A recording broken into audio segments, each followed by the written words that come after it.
मैं लड़का बनकर फैक्ट्री में नौकरी करती एक रात नाइट ड्यूटी में 15 मर्दों के बीच मेरे साथ क्या हुआ, सुनकर आपके भी होश उड़ जाएंगे। मेरा नाम डोली है। आज मैं आप लोगों को अपनी कहानी सुनाने जा रही हूँ जिसको सुनकर शायद आपकी भी आंखों में आंसू आ जाए।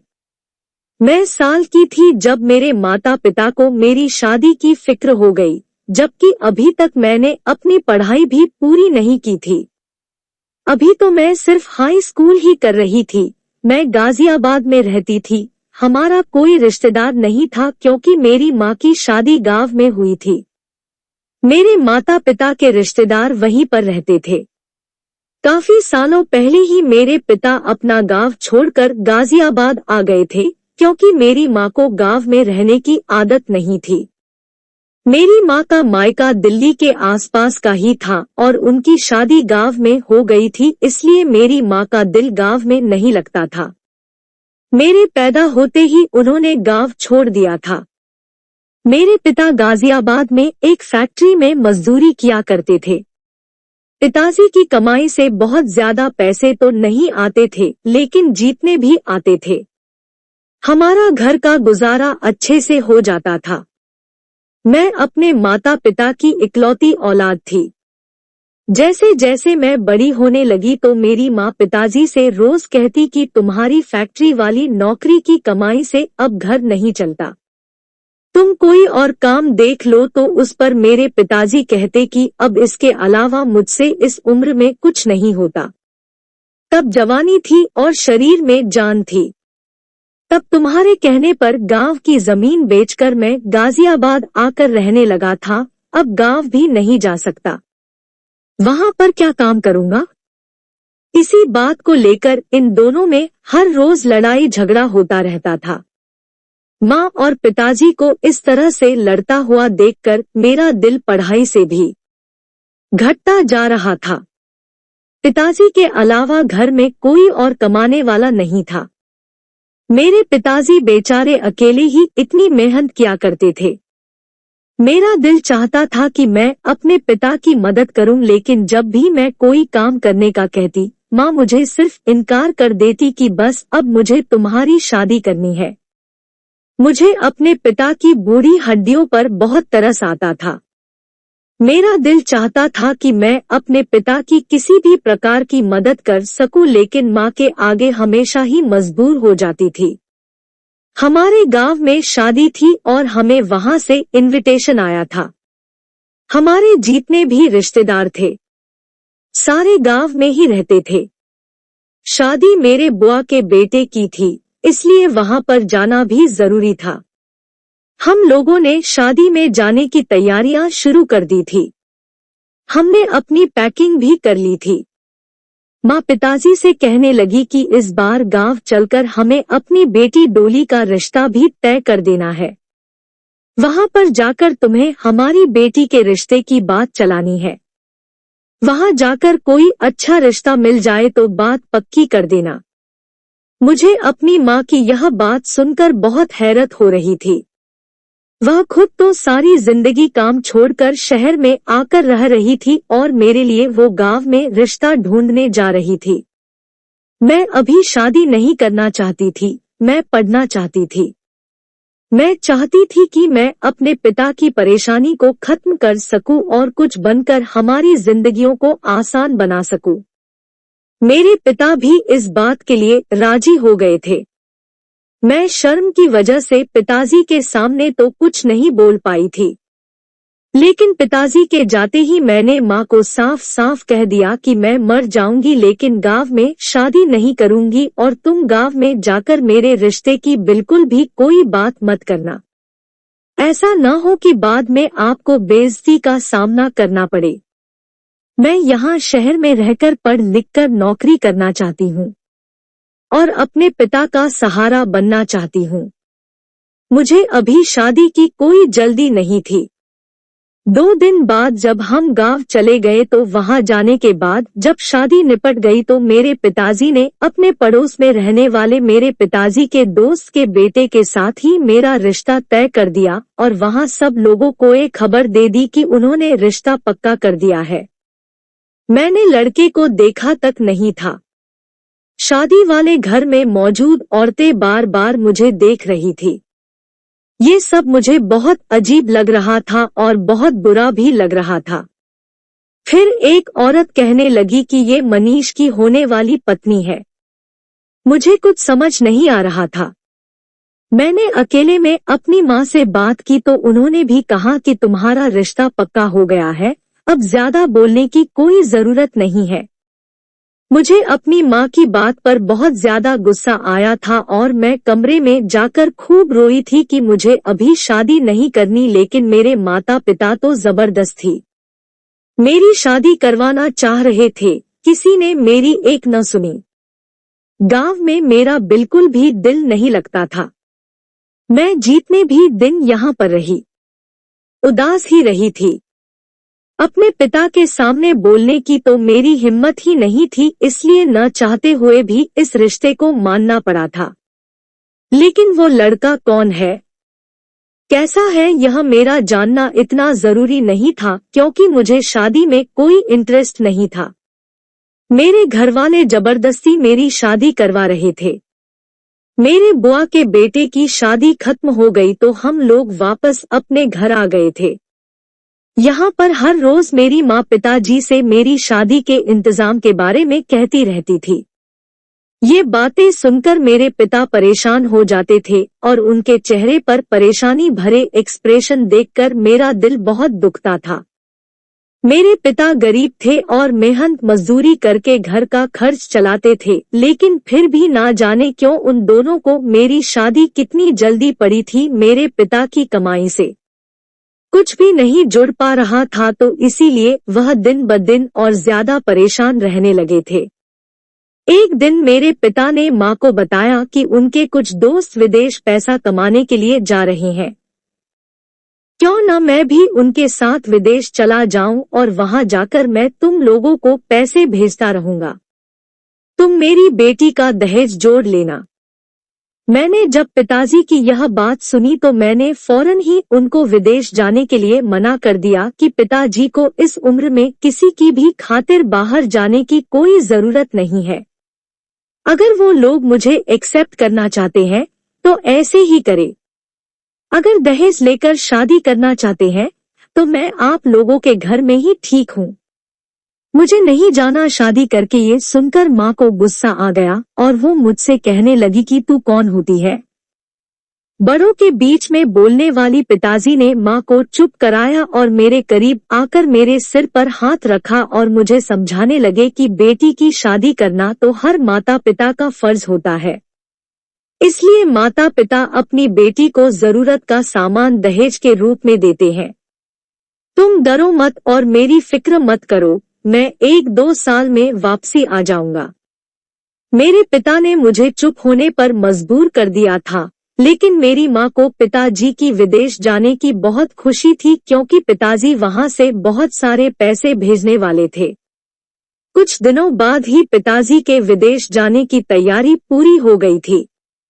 गांव से भी कुछ लोग आए थे जो पिताजी के साथ विदेश जा रहे थे। सब लोग मिलकर विदेश के लिए रवाना हो गए थे। पिताजी को इतने दिनों के लिए जाता हुआ देखकर मेरी आंखों से आंसू नहीं रुक रहे थे। मैं अपने पिता से बहुत प्यार किया करती थी। कहते हैं न कि बेटियां तो पिता की लाडली होती है, कुछ ऐसा ही मेरे साथ भी था। मैं अपने पिता की लाडली थी और इस दुनिया में सबसे ज्यादा प्यार मैं अपने पिता से करती थी और वो भी मुझसे बहुत प्यार करते थे। लेकिन माँ को तो बस जल्दी थी कि पिताजी को हम किसी तरह से भी परेशान ना करें, ताकि वो बेफिक्र होकर यहाँ से जाए और उनके जाते ही हमारे अच्छे दिन शुरू हो जाए। आखिरकार मेरी माँ की तमन्ना पूरी हो गई थी।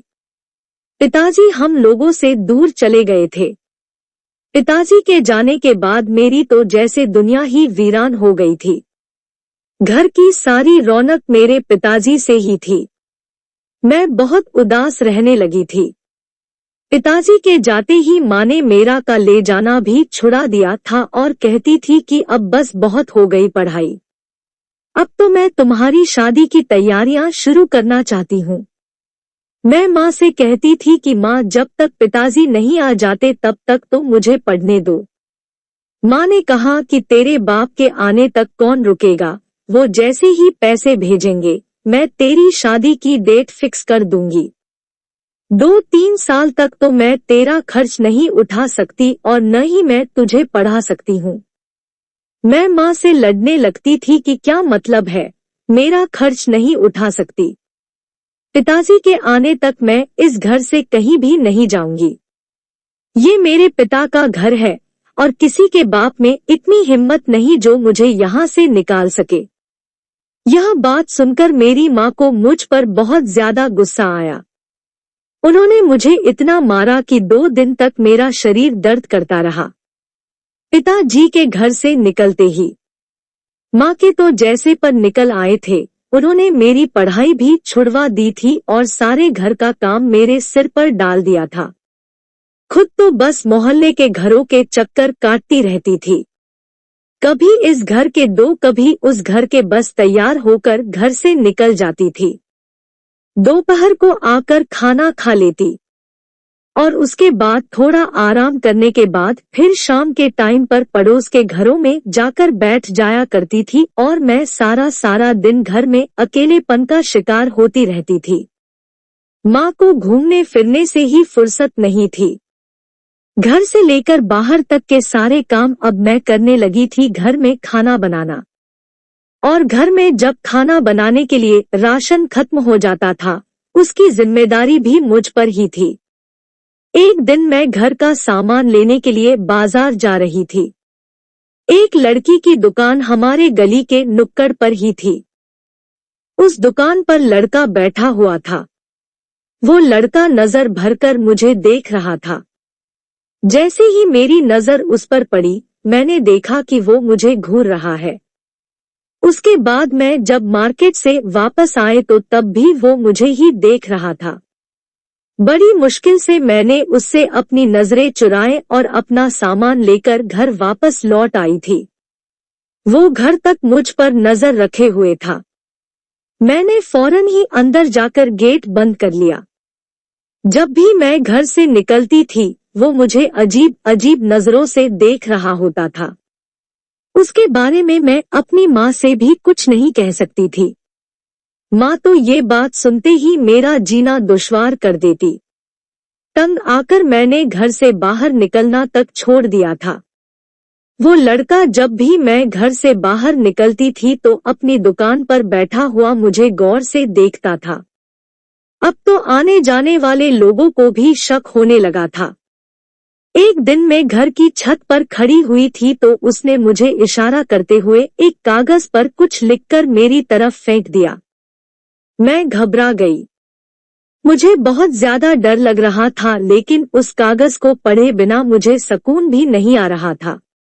मैंने उस कागज को उठाकर खोला तो उसने उस कागज के थ्रू मुझे प्रपोज किया था। उसमें लिखा हुआ था, मैं कोई बुरा लड़का नहीं हूँ, बस तुम मुझे इतनी पसंद आ गई हो कि दिल के हाथों मजबूर होकर मैंने ये कदम उठाया है। एक बार बात करने का मौका दे दो, फिर तुम जो कहोगी मैं वो करूँगा। मैं तुम्हारी खातिर कुछ भी करने के लिए तैयार हूँ। मैंने सोचा इसे जान छुड़ाने का कोई और अच्छा तरीका नहीं है।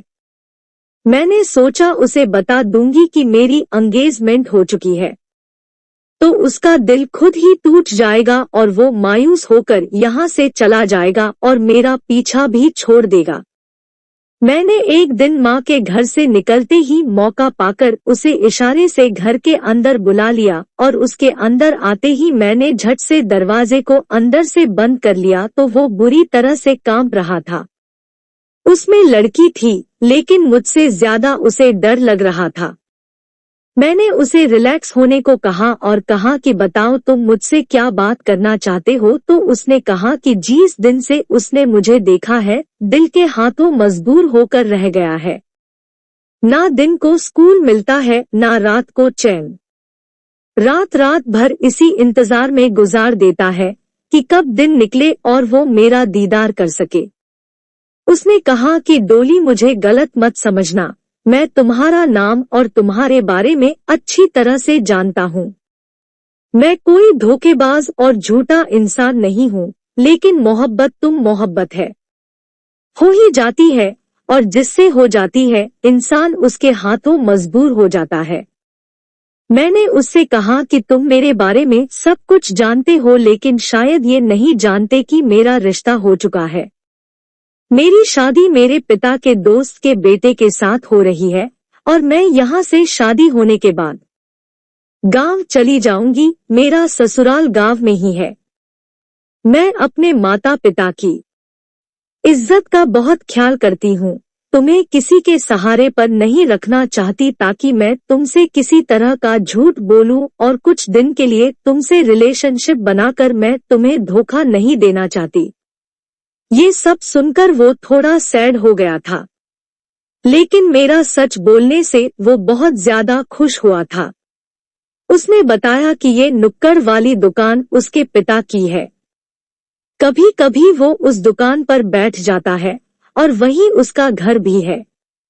उसने बताया कि मेरे परिवार में मैं और सिर्फ मेरे पिता है।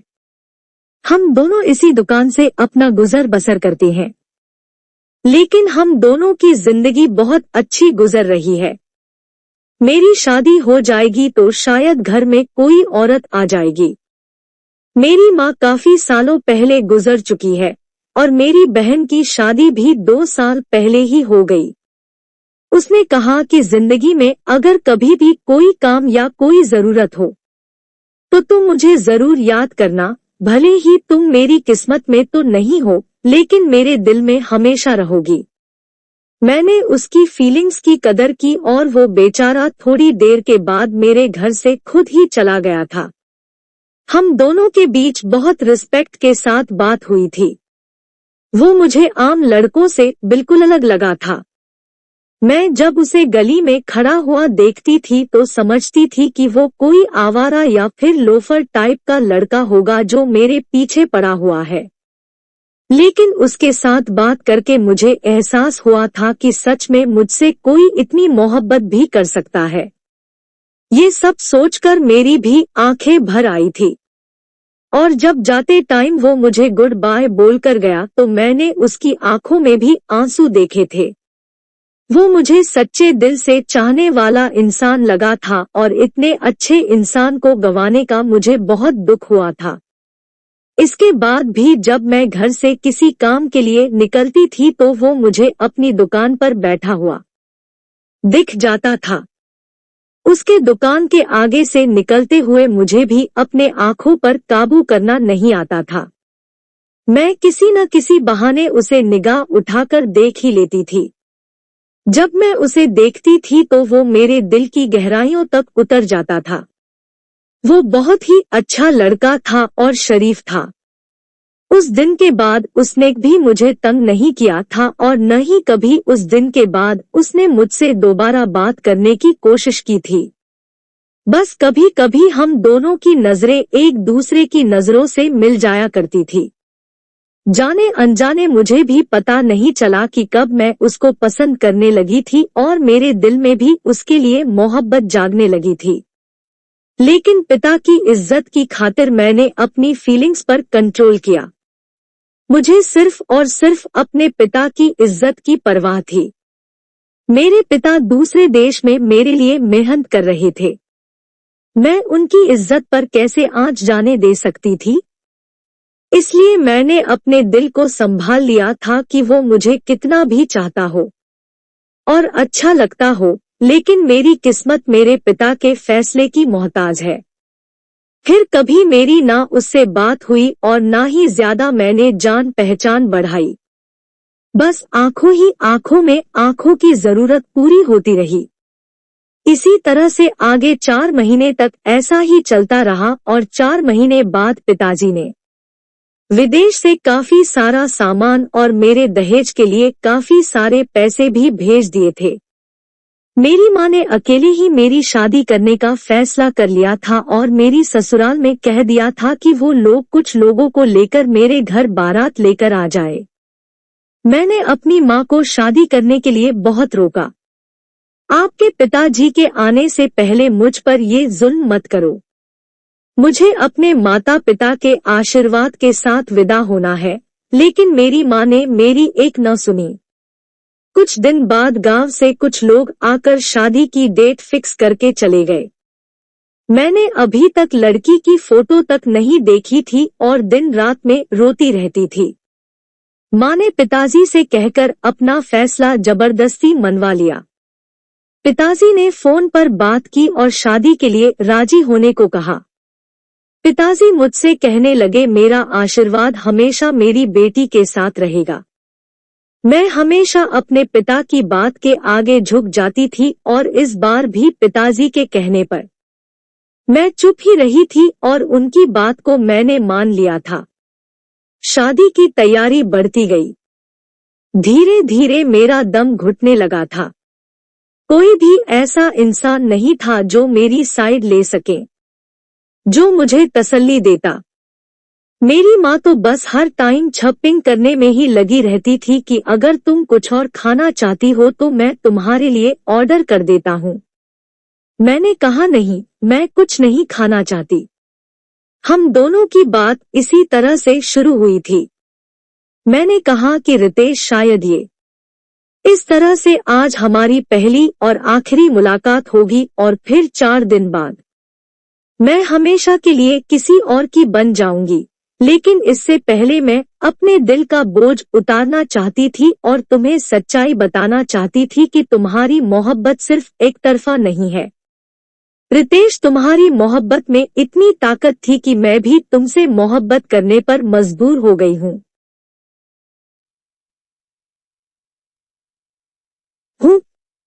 लेकिन किस्मत ऐसी है कि तुम मेरी जिंदगी में मेरा रिश्ता हो जाने के बाद आए हो। अगर तुम पहले आ जाते तो मैं सारी दुनिया से लड़कर भी तुम्हारे अलावा किसी से रिश्ता नहीं जोड़ती। लेकिन अब मैं क्या करूं? मेरे पिताजी मेरी शादी की खातिर दूसरे देश में दिन रात मजदूरी कर रहे हैं। अब मैं कैसे उनकी सारी मेहनत बर्बाद करके उनको बेइज्जत कर दूं? क्योंकि वो अपने गांव में जुबान देकर आए हैं।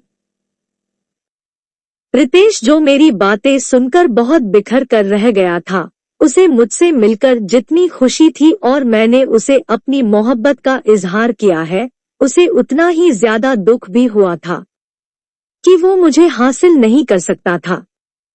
फिर भी वो बेचारा अपने आप को बड़ी मुश्किल से संभाल रहा था और मुझे तसल्ली दे रहा था कि दुनिया में हर कोई अपनी मोहब्बत को हासिल नहीं कर सकता। बस हम दोनों के लिए इतना ही काफी होना चाहिए कि हमने मोहब्बत कर ली। ये बात सुनकर मैं टूट कर रोने लगी थी। वो मुझे चुप करने की हजारों कोशिशें करता रहा और फिर खुद भी रो पड़ा था। उस दिन हमने जिंदगी की बहुत सारी बातें एक दूसरे से शेयर की थी और इस वादे पर एक दूसरे से अलग हुए थे कि जिंदगी में अगर कभी भी हम दोनों को एक दूसरे की जरूरत पड़ी तो कहने से कभी भी नहीं घबराएंगे। उसने मुझसे कहा कि जितना भी वक्त गुजर जाए, हमेशा तुम्हारी जरूरत मेरी पहली जिम्मेदारी होगी। कुछ दुख, कुछ हंसी, कुछ मजाक की बातें करते हम दोनों वो दिन बहुत अच्छी तरीके से गुजारा था। वहीं रेस्टोरेंट में बैठकर हम दोनों ने खाना भी खाया था और फिर वो मुझे घर छोड़ने आया था। मेरा बहुत मन कर रहा था कि एक बार वो फिर से अंदर आ जाए, लेकिन इस बार वो नहीं माना था और मुझे छोड़कर ही चला गया था। मैं बस आज के दिन की खूबसूरत यादें दिल में लेकर वापस आ गई थी और शादी की तैयारी पूरी हो चुकी थी। देखते ही देखते शादी का दिन भी आ गया था। मेरी बारात आई और मेरी शादी हो गई। मैंने पहली बार अपने होने वाले पति को अपनी शादी वाले दिन देखा था, जो अब मेरा पति बन चुका था। वो कोई ज्यादा अच्छा नहीं था, बस नॉर्मल सी शक्ल वाला गांव में रहने वाला ही लग रहा था। लेकिन अपने माँ बाप की पसंद के आगे मैंने हार मान ली थी। अब तो मेरी शादी हो चुकी थी। मैं किसी से क्या कह सकती थी? जिस तरह मेरे लिए ये सब नया नया था, इसी तरह वो भी कोई खास मुझ पर ध्यान नहीं दे रहा था। बस दोनों के ही माता पिता का फैसला था जो हम दोनों को मानना पड़ा था। मैं विदा होकर अपने माता पिता का घर छोड़कर चली गई। माँ तो अभी अपने कामों में ही बिजी थी, उन्हें मेरे जाने पर भी कोई खास दुख नहीं हुआ था। पिताजी से मैंने वीडियो कॉल पर बात कर ली थी, वो भी वहां पर बहुत रो रहे थे। मैं दूल्हे के साथ गाड़ी में बैठी और सारे रास्ते रोती ही रही थी। उसने मुझे एक शब्द तसल्ली का भी नहीं बोला था। मेरी सास मुझे बार बार चुप कराई जा रही थी। गांव पहुंचकर मैंने अपने पिता के फैसले का मान रखते हुए पत्नी होने के सारे हक निभाए थे। घर और ससुराल के लोगों के साथ अच्छे तरीके से बर्ताव किया था। मुझे ऐसी जिंदगी की आदत तो नहीं थी, लेकिन फिर भी खुद को ससुराल वालों की आदत में डालने की कोशिश कर रही थी। मुझमें कोई खास इंटरेस्ट नहीं था। मैं भी उसी में खुश थी कि बस वो मुझे इज्जत देता रहे। लेकिन कुछ दिन बाद ही उसकी हकीकत भी खुलकर मेरे सामने आ गई थी। वो रात को काफी टाइम तक लड़कियों के साथ बातें करता रहता था। वो मुझे इतना हक जताने ही नहीं देता था कि उसके साथ लड़ती या उसको इस गलत काम के लिए रोकती। उसे मेरी कोई परवाह ही नहीं थी। बस घर वालों ने ही मुझे घर का हिस्सा बना लिया था। मैं अपने पति की शिकायत सास से करती तो वो मुझे यह कहकर तसल्ली दे देती कि आजकल हर लड़के का यही हाल है, बस तुम इज्जत के साथ इस घर में बनी रहो। वो सारी लड़कियां तो टाइम पास के लिए है, असली घर की मालकिन तो तुम ही रहोगी। नई नई शादी है, पुरानी आदत तो धीरे धीरे ही जाएगी रहा था। पिताजी की मौत को 2 महीने हो गए थे, लेकिन मेरा पति मुझे लेने के लिए नहीं आया था। मैं खुद उससे ले जाने को कहती तो वो मुझे मना कर दिया करता था कि बच्चे की डिलीवरी तक अपने मायके में ही रह लो। लेकिन इधर मेरी माँ ने मेरा जीना दुश्वार कर रखा था कि अब हमारे यहाँ कोई कमाने वाला नहीं है, अब जल्दी से वापस अपने घर चली जाओ जैसे तैसे बर्दाश्त करके। उन्होंने मेरे 9 महीने घर पर पूरे करवा दिए थे। डिलीवरी का टाइम आया तो दूसरी मेरी बेटी पैदा हुई थी। ससुराल में से कोई भी मेरी बेटी को देखने तक नहीं आया था। मैं 2 बच्चों को एक साथ अपना दूध पिलाती थी। इसके अलावा और कोई चारा नहीं था मेरे बेटे के लिए। कोई दूध तक लेकर आने वाला नहीं था। माँ कह दी थी इसके पिता से इसका खर्च मंगवाओ, और मैं अपने पति से कहती तो वो कहता कि अभी यहाँ पर वापस मत आना, बेटी का ख्याल वहीं शहर में रहकर रख लो, कुछ दिन बाद आकर मैं खुद तुम्हें ले जाऊंगा। वो मुझे टालता जा रहा था। लेकिन अब मैं खुद ही अपने दोनों बच्चों को लेकर गांव चली गई। गांव जाकर देखा तो ये देखकर हैरान हो गई थी कि मेरे पति ने अपनी गर्लफ्रेंड से शादी कर ली थी और मेरे हाथ में तलाक के पेपर थमाकर कह दिया था कि इस घर में तुम्हारे लिए कोई जगह नहीं। मैं अपने दोनों बच्चों को लेकर वापस शहर आ गई थी। अब मेरे पास और कोई चारा ही नहीं बचा था। तलाकशुदा होकर मैं दोबारा अपनी माँ के पास वापस आ गई थी। मेरी माँ ने इधर खूब हंगामा कर दिया कि तेरी ही गलती होगी, तभी तो तेरे पति ने दूसरी शादी कर ली और तुझे अपने पति का घर नहीं छोड़ना चाहिए था और ना ही इधर रहने के लिए आना चाहिए था। जिस पिता की खातिर मैंने ये सब बर्दाश्त किया वो भी जिंदा नहीं रह सके। माँ से तो वैसे भी मुझे कोई उम्मीद नहीं थी। उन्होंने मुझे घर से निकालने की कोशिश की तो मैंने अपने पिता की ज्यादा दसे हिस्सा मांगने की बात कर दी, जिससे मेरी माँ बुरी तरह से डर गई थी। तब जाकर उनकी जुबान बंद हुई थी। मुझे पढ़ाई तक पूरी नहीं करने दी थी। अगर मैं पढ़ी लिखी होती तो कोई जॉब भी कर लेती। अपने बच्चों के सो जाने के बाद नौकरी की तलाश करने के लिए घर से निकल जाती थी, लेकिन मुझे कहीं भी नौकरी ना मिली। फिर एक दिन नौकरी की तलाश में मैं एक फैक्ट्री में जा पहुंची। वहां पर मैंने नौकरी के लिए पूछा, लेकिन उन्होंने कहा कि यहाँ पर रात को देखभाल और थोड़ी बहुत साफ सफाई करने के लिए एक लड़की की जरूरत है, और रात को यहाँ सिर्फ आदमी ही ड्यूटी पर रहते हैं। एक लड़की होने के कारण मुझे ये नौकरी भी ना मिल पाई और फिर अगले दिन मैंने ये नौकरी पाने का तरीका ढूंढ लिया। मैं लड़का बनकर अगले दिन उस फैक्ट्री में नौकरी के लिए पूछने गई, तब उन्होंने मुझे काम पर लगा लिया। इस तरह से मैंने बहुत सारे धक्के खाए, तब जाकर मुझे नौकरी मिली थी। मुझे एक बड़ी सी फैक्ट्री में साफ सफाई और देखरेख करने की नौकरी मिल गई थी। मुझे यही नौकरी मिल सकती थी क्योंकि मैं इतनी ज्यादा पढ़ी लिखी नहीं थी कि मुझे कोई अच्छी नौकरी मिल सकती है। वहां पर नौकरी करते हुए मुझे 3 महीने गुजर गए थे। मैं अपने बच्चों को माँ के हवाले करके आ जाती थी। माँ मेरे बच्चे का कोई खास ध्यान तो नहीं रखती थी, लेकिन जब उनको पैसों का लालच हुआ तो वह मेरे बच्चों का ख्याल रखने लगी थी। मैंने अभी तक फैक्ट्री के मालिक को नहीं देखा था। एक दिन जब मैं मालिक के ऑफिस में सफाई करने गई तो ये देखकर हैरान रह गई कि कंपनी का मालिक और कोई नहीं बल्कि रितेश था। मैंने ऑफिस में रितेश के लगी हुई तस्वीर को देखा था। मुझे लगा कि शायद ये तस्वीर किसी ने ऐसे ही लगा दी होगी, लेकिन मुझे वहां के लोगों से पता लगा कि यही तो इस फैक्ट्री के मालिक है। अब मुझे रितेश से मिलने की बहुत चाहत होने लगी थी क्योंकि मैंने उसे 2 साल बाद फोटो में देखा था। जैसे ही रितेश ऑफिस में आया तो मैं उसके सामने अपनी आंखों में आंसू लिए खड़ी हुई थी। वियेश भी मुझे अपने ऑफिस में देखकर हैरान रह गया था और मुझसे पूछा कि तुम यहाँ पर क्या कर रही हो। मैंने उसे बताया कि मैं तुम्हारी फैक्ट्री में 3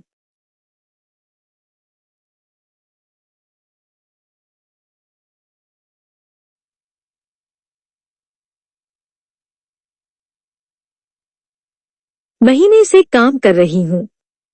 रितेश ने कहा, लेकिन तुम यहाँ पर काम क्यों कर रही हो? मैंने उसको अपनी सारी कहानी बता दी कि शादी के बाद मेरे साथ क्या क्या हुआ था। ये सुनकर ही देश की आंखों में आंसू आ गए। वो मुझसे कहने लगा, मैं पिछले 3 महीने से काम के सिलसिले में शहर से बाहर गया हुआ था। अगर मुझे पता होता तुम मेरे ऑफिस में नौकरानी का काम कर रही हो तो मैं तुम्हें हरगिज यह काम करने नहीं देता। हमने तो वादा किया था न कि हम एक दूसरे के मुश्किल वक्त में एक दूसरे का साथ देंगे। मेरे पिता का सपना था कि मैं अपने पैरों पर खड़ा हो सकूं। तुम्हारी शादी के बाद मेरे पिता की मृत्यु हो गई थी। उसके बाद मैंने अपने पिता के सपने को पूरा करने के लिए जी तोड़ मेहनत की। नौकरी की तलाश के लिए जगह जगह धक्के खाए। मेरी पढ़ाई तो पूरी हो चुकी थी, फिर उसके बाद मेरे मामा ने मेरा बहुत साथ दिया और आज देखो मैं इतना बड़ा बिजनेसमैन बन गया हूँ। मुझे तुम्हारी याद हमेशा आती थी, लेकिन मुझे यह नहीं पता था कि तुम मुझे इस तरह से मिलोगे आप जब तुम्हारे पति ने तुम्हें तलाक दे दी है और मेरा भी इस दुनिया में कोई नहीं। तुम मेरी मोहब्बत हो, क्या तुम मुझसे शादी करना चाहोगी? मैं तुम्हें और तुम्हारे दोनों बच्चों को बहुत खुश रखूंगा। रितेश की यह बात सुनकर मेरी आंखों में आंसू आ गए थे। मैंने बिना कुछ सोचे समझे रितेश से शादी के लिए हाँ कर दी थी, क्योंकि मैं अब दोबारा से रितेश को खोना नहीं चाहती थी। मैंने अपनी माँ से पूछकर रितेश से शादी कर ली। रितेश एक बहुत अमीर इंसान होने के साथ साथ बहुत अच्छा इंसान भी है। देश ने मेरे दोनों बच्चों को एक्सेप्ट कर लिया और आज वो उनको सगे पिता की तरह प्यार करता है। आज मैं अपने पति रितेश के साथ बहुत ज्यादा खुश हूँ। मेरी शादी के 2 महीने बाद मेरी माँ भी इस दुनिया से चल बसी थी। रितेश ने मेरा बहुत साथ दिया। मैं रितेश से बहुत प्यार करती हूँ। मैं अपनी जिंदगी में रितेश और अपने दोनों बच्चों के साथ बहुत ज्यादा खुश हूँ। तो इस कहानी के बारे में आपकी क्या राय है?